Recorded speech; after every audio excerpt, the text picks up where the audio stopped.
제3장 선택. 강민과의 만남은 갑작스러웠다. 작은 카페 한 구석. 마른 얼굴의 강민이 조심스럽게 USB를 건넸다. 이건 수면 중 환각에 삽입되는 영상 구조입니다. 당신 채널도 그 일부일 수 있어요. 이건 모든 자료의 백업본입니다. 유태영은 침묵했다. 그는 이미 알고 있었다. 단지 강민처럼 그 구조를 무너뜨려야 한다고는 생각하지 않았다. 잠시 정적이 흘렀다. 강민은 단호하게 말했다. 우린 모두 속고 있어요. 당신만이 이걸 폭로할 수 있는 유일한 사람입니다. 그날 밤 유태영은 오피스텔에 홀로 앉아 화면을 바라봤다. USB를 꽂고 재생된 영상에는 나노머신의 구조, 수면 중 광고 삽입 경로, 그리고 이미 제거된 학자들의 명단이 있었다. 유태영은 이것이 진실이란 것을 알았다. 그는 문득 기자를 꿈꾸던 시절을 떠올렸다. 세상에 진실을 말하겠다고 다짐하던 그때의 자신을. 결국 다음날 강민과의 화상 인터뷰를 진행했다. 그것은 즉흥적인 판단이었다. 그는 영상을 두 개로 나눴다. 하나는 강민과의 인터뷰와 주장, 그리고 다른 하나는 그 주장을 뒷받침하는 기술적 증거. 강민의 영상을 올리고 그는 조회수를 확인했다. 조회수가 올라갈수록 그의 자괴감은 점차 커져만 갔다. 내가 가진 모든 것을 버리고 다시 고시원으로 갈 수 있을까? 그러기엔 너무 많이 알아버렸다.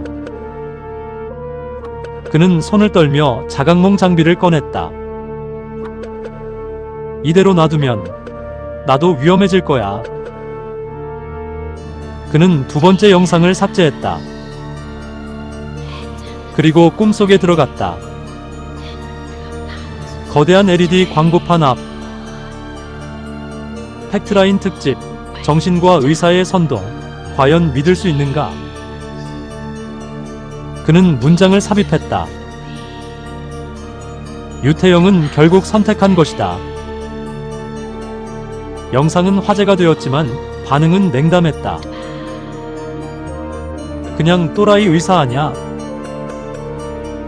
정신병 걸렸네. 유태영은 입을 다물었다.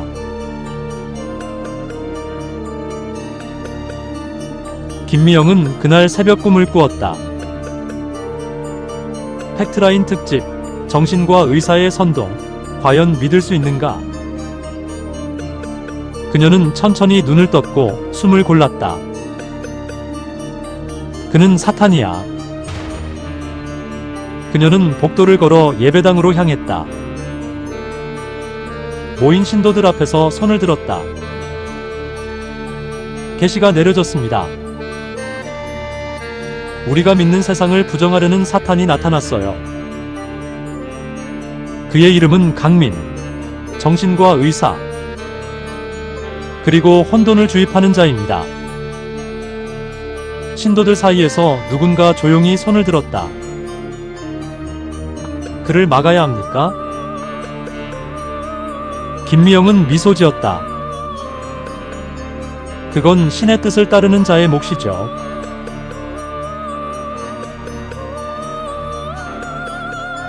강민은 거리 한복판에서 피를 흘리며 쓰러져 있었다.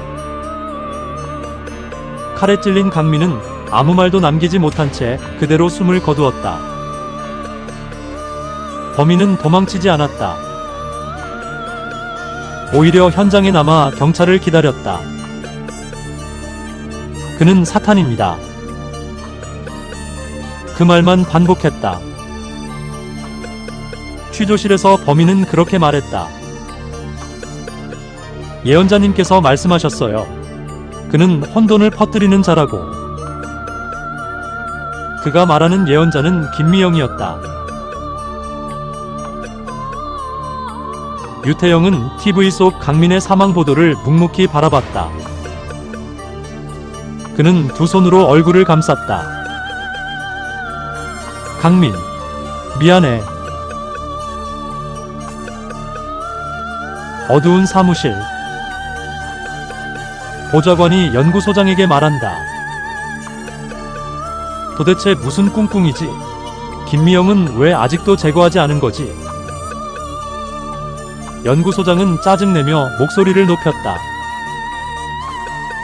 이미 말했듯이 그녀는 감염되지 않는 특수 체질입니다. 보좌관도 목소리가 높아진다. 그녀는 광고 내용을 말했어. 감염이 아니면 진짜 게시인가?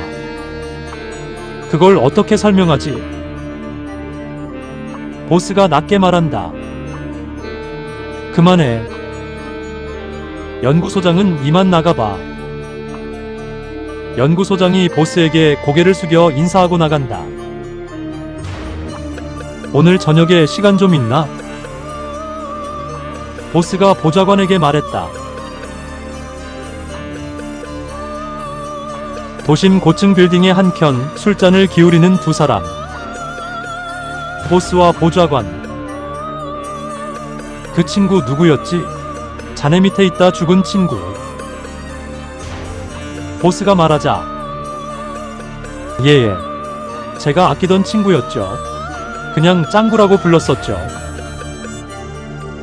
그래, 맞아. 짱구. 사인이 뇌출혈이었지? 보좌관은 보스의 눈치를 보며 말했다. 고혈압 지병이 있었습니다. 그리고 기계가 검출되지 않았고요.